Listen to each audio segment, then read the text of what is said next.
I awoke to my 5 a.m. alarm, feeling quite restless. I slinked into my robe, donned my fuzzy slippers, and began to brew my morning cup of apple juice. Just then, I heard the bell of the paperboy's bicycle outside. Oh boy, I just love getting the paper. That's why I woke up so early. I opened the front door, and it was still pouring outside. The paperboy had thrown the paper at the edge of my lawn by the sidewalk. Funny, I thought. He usually dropped the paper on my porch. As I approached the paper, a black sedan pulled up out of nowhere right in front of me.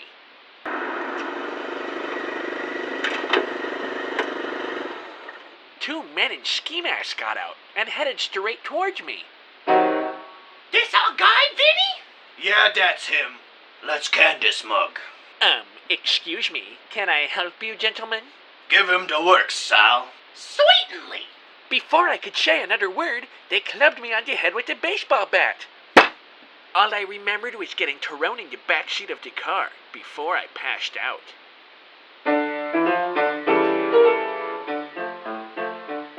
The Ivan Sowers Mystery Hours are proudly brought to you by Channel Your Random. For all your entertainment needs, it's Channel Your Random. On today's episode, Ivan meets a couple of rough customers and discovers just how resourceful he can be.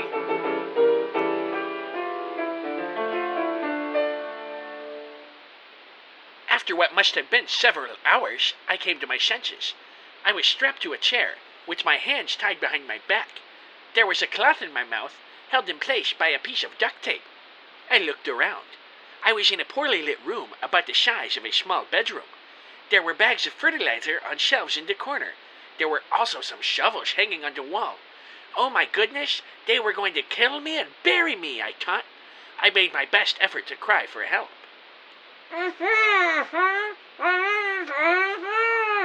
But it was no good. As soon as I had shouted, a door across from me flung open and a tall, lanky man burst into the room. I was pretty sure he was one of the guys in the ski masks from earlier.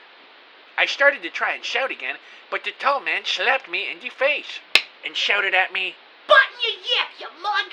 Just then, a shorter, plump man entered the chamber. His build confirmed my suspicions. These two were clearly the ones who kidnapped me earlier. Hands off the merchandise, Sal. We need this guy in primo condition for the boss. Yeah, Vinny, I know. I was just playing, that's all. Well, knock it off, you knucklehead. He turned to me and said, Ivan, if you want to live, you're gonna do what I tell you. I looked at him with my angry eyes. We're gonna untie you and take that rag out of your face. When we do, you're gonna stand up, walk through the door, through the next room, straight outside, and get into the back seat of the car. Any funny business, and it's lights out. Oh man, I couldn't believe what was happening. All because I went outside to get the paper. I didn't even know who these guys were. Sal walked up to me and took the tape off my face and the cloth out of my mouth. As he was untying my hands, I tried to reason with him. I'm sure there's been some misunderstanding. I don't even know who you guys are. Oh, there's been no misunderstanding. Now keep quiet unless you want to swim with the fishes. I figured it was useless to argue. By this time, I was completely untied. I stood up and walked for the door. Opening it, my eyes were flooded with the bright lights.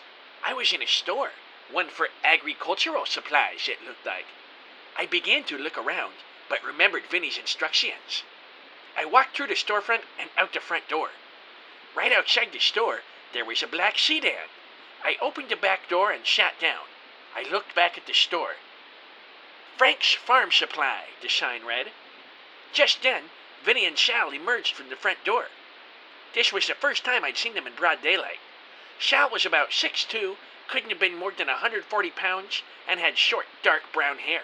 A mole graced his left cheek. Vinny was very short, about 5'5", and a bit bigger. He appeared to be in his mid to late 50s. He had the most horrendous comb-over I'd ever seen. They got into the front seat of the car, Vinny at the wheel. I don't want a peep out of you, Sowers. Yeah, not a peep. That goes for you too, Sal. We sat in silence as Vinny started the car.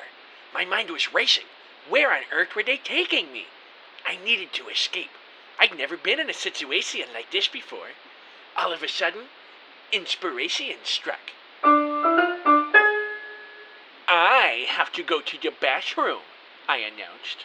Well, tough luck, Mac. You can hold it. I don't think I can. I'm gonna go any second, I said. Not on my imported leather, you don't. Hey, Finn, let's stop at the gas station up here. I want to get a soda anyway. Sowers can tinkle there. Sure, yeah, whatever. We'll stop. A minute or two later, we pulled off at a gas station with a small store attached. I opened the door, but Vinny shouted at me, Hey, what do you take me for? Some kind of moron? I'm going in there with you. Sal, wait in the car. Fine, but you better bring me a cola. You'll be lucky if I don't bring you a knuckle sandwich. Let's go, Sowers. Vinny walked around the car and grabbed my arm. We walked side by side into the store. The man at the counter informed us that the bathroom was in the back. When we got there, Vinny let go of me and said, All right, Ivan. You got 60 seconds. Do your business. I hurriedly entered the bathroom and locked the door behind me. I was just about to try and climb through the window when the ventilation shaft caught my eye. I hastily opened the window to feign my exit, then hoisted myself up into the ventilation shaft. I quietly replaced the gate. I crawled through the shaft and dropped down the first exit I found. I was in the beverage cooler. I heard Vinny counting down in the distance. 3, 2, 1. All right, time's up. Bam! It sounded like he kicked in the bathroom door. Say, what's going on in? Hey, he's gone. I heard him scream towards the car. Sal, get in here right now. From behind the milk, I saw Shao run into the store and straight to the bathroom. He got out through the window, you numbskull. How did you not see him? I swears I didn't see him, Vinny. I had my eyes peeled. If I find out you was playing games on your phone again, there's gonna be hell to pay. Let's get outside and find him. I watched as both of them ran out of the store and got into the car. I heard the squeal of tires as they drove off. Phew, what a relief. I made sure the coast was clear and exited the cooler. The nice man at the cash register let me use his phone to call a cab. I couldn't wait to be back home. After a short drive, we finally arrived at my place of residence. On the way to my front door, I picked up the newspaper that started all this mess and headed inside. I made sure to lock the door behind me. As I slumped into my armchair, I noticed that the voicemail light on my landline phone was flashing. I listened to the voicemail, but it was just a robotic voice reciting a phone number. Was this another trap? I didn't care. At this point, I had nothing to lose.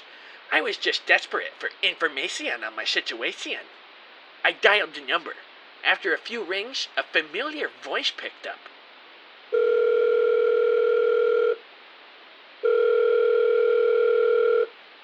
Ah, Mr. Sowers. I was wondering when we'd hear from you. Thanks for tuning in to the Ivan Sowers Mystery Hours. Don't forget to like the episode and subscribe to our channel so we can let you know every time a new episode airs.